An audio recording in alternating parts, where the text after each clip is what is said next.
The prestigious Thornfield Concert Hall buzzed with anticipation as 38-year-old Marcus Chen finished polishing the brass fixtures on the grand stage. His olive-green custodial uniform and cleaning supplies marked him as part of the maintenance crew, nearly invisible to the elegantly dressed patrons who would soon fill the red velvet seats for the evening's gala performance. Marcus had been working as a janitor at Thornfield for 2 years, a job that allowed him the flexibility to pick up his 6-year-old daughter Emma from school and be home with her in the evenings. The work was honest and steady, paying enough to cover their modest apartment and Emma's needs, though it was a far cry from the life he had once imagined for himself. Tonight was the annual Thornfield Foundation Gala, a black-tie fundraising event that brought together the city's wealthiest philanthropists, business leaders, and cultural elite. The hall gleamed under the warm stage lights as Marcus made his final preparations, ensuring that every surface was perfect for the distinguished guests who would arrive within the hour. As Marcus cleaned around the concert grand piano that dominated the center of the stage, he could not help but pause and look at the magnificent instrument. The Steinway's polished black surface reflected the stage lights like a mirror, and Marcus felt the familiar ache of longing that he had learned to suppress over the years. "Almost finished there, Marcus," called out James Wellington, the 52-year-old CEO of Wellington Industries and chairman of the Thornfield Foundation Board. Wellington wore an impeccably tailored black tuxedo and carried himself with the confident bearing of a man accustomed to commanding attention in any room he entered. "Yes, sir, Mr. Wellington," Marcus replied, stepping back from the piano. "Everything should be ready for tonight's performance."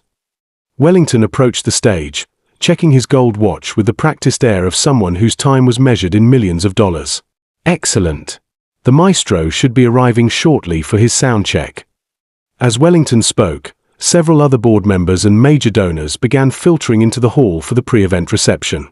Marcus recognized many of them from his 2 years of working at the venue, titans of industry, celebrated artists, and society figures whose names regularly appeared in the business and culture sections of the newspaper. "You know, Marcus," Wellington said, a hint of amusement entering his voice as he gestured toward the piano, "I have always wondered if any of our staff have hidden musical talents. Do you play at all?" Marcus felt his cheeks warm slightly at the question.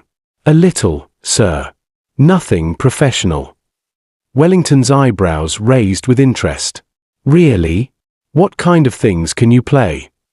Before Marcus could answer, Wellington had turned to address the growing crowd of elegantly dressed guests.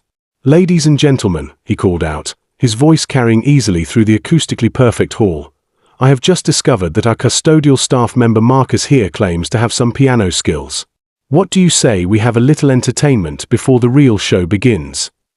A murmur of amused interest rippled through the crowd. Marcus felt his stomach drop as he realized that Wellington was treating this as a novelty, a bit of light entertainment to amuse the wealthy patrons before the serious music began. "Mr. Wellington," Marcus said quietly, "I do not think that would be appropriate. I am here to work, not to perform." "Nonsense," Wellington declared, clearly enjoying what he saw as harmless fun. "It is a gala, after all. Everyone should contribute to the entertainment. Besides, how often do we get to hear what our maintenance staff can do with a $2 million piano?" The crowd laughed appreciatively at Wellington's comment, and Marcus could see that several people were already taking out their phones to record what they assumed would be an amusing spectacle. A working-class janitor attempting to play classical music for an audience of cultural sophisticates. Marcus looked out at the sea of expectant faces, many wearing expressions of condescending amusement, and felt something shift inside him. These people saw him as a curiosity, a source of entertainment that would make for a good story at their next cocktail party. They had no idea who he really was or what he had sacrificed to be here in this custodial uniform. "What would you like me to play?" Marcus asked, his voice steady despite the racing of his heart. Wellington grinned and gestured grandly toward the piano. "Surprise us. Play whatever you think will impress this distinguished crowd."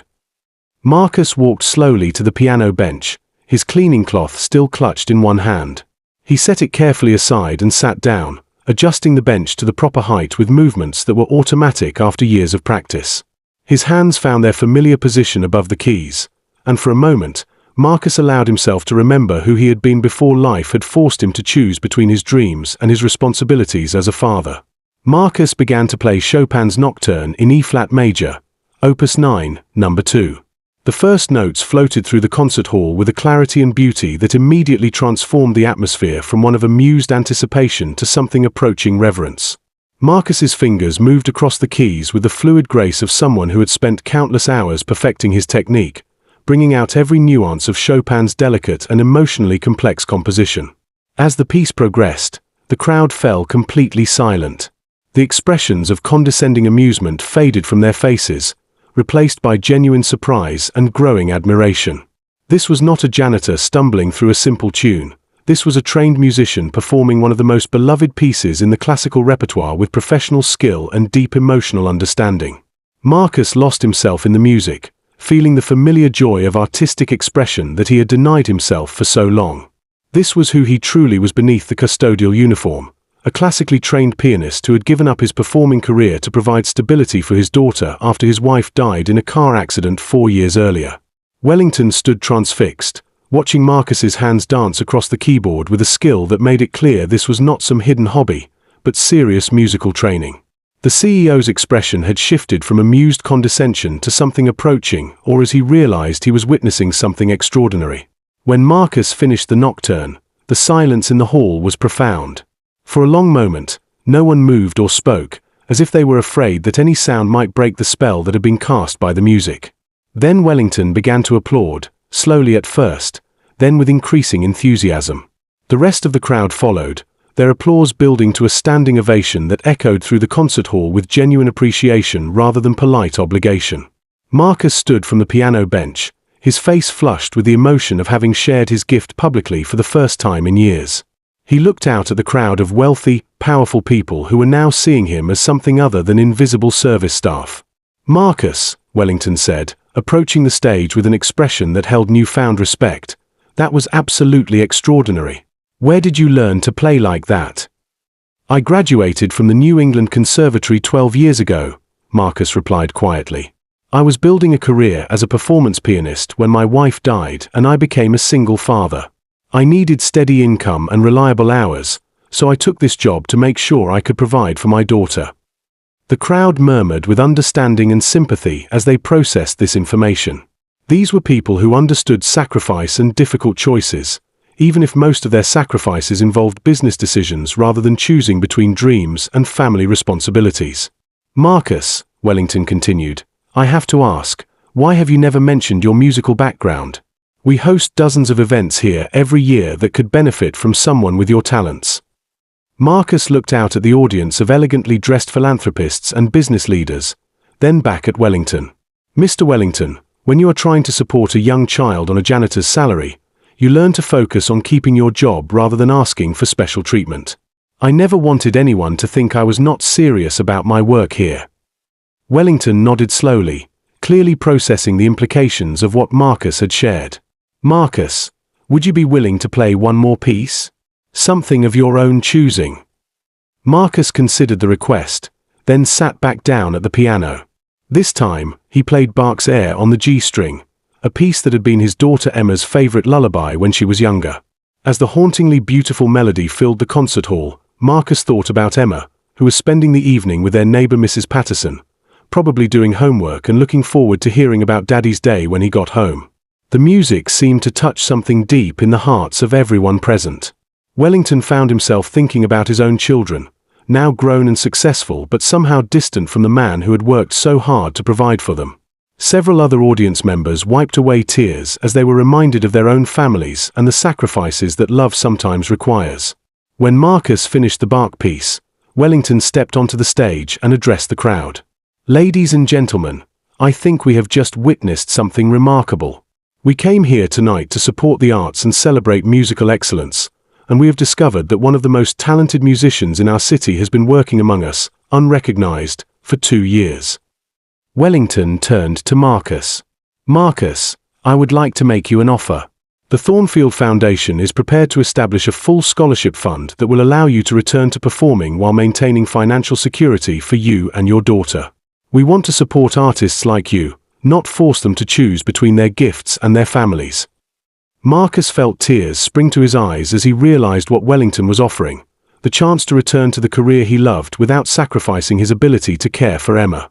"Mr. Wellington, that is incredibly generous, But I need to ask, what about my daughter? She is my first priority, and any arrangement would need to allow me to be the father she needs.